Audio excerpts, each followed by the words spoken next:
We're back at Cabinland and jumping right back into work on what we were calling the tentacle cabin, but many of you said it looked like a woman's legs and her you-know-what, and now I can't unsee it, so thanks a lot for that, internet. The forecast is rain, rain, and more rain, but we live in a temperate rainforest, so you just gotta work through it or never get anything done. If you're new here, this is my wardrobe cabin. That's why I'm going outside to get dressed.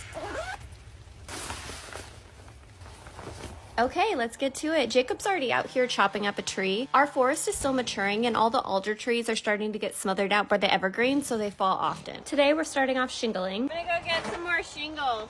Okay.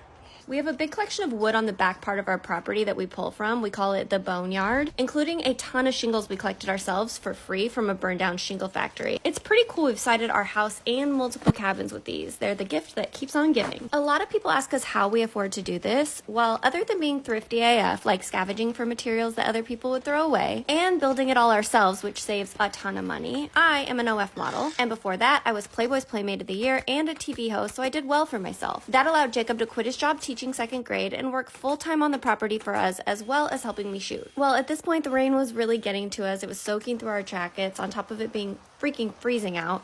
So we took a break, warmed our hands, and pushed on until we finished this section.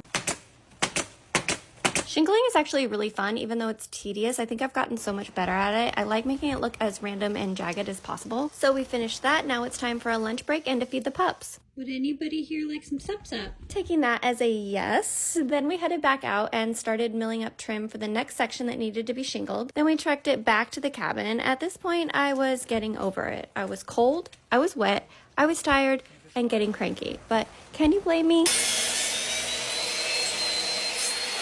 Once we got that trim up, we called it a day. It was getting late anyways. These two sections are what we trimmed out, getting us that much closer to being able to start shingling more tomorrow. I took the longest and hottest shower of my life. We made the quickest dinner we could put together, poured us a big old glass of wine, and called it a day. See y'all later.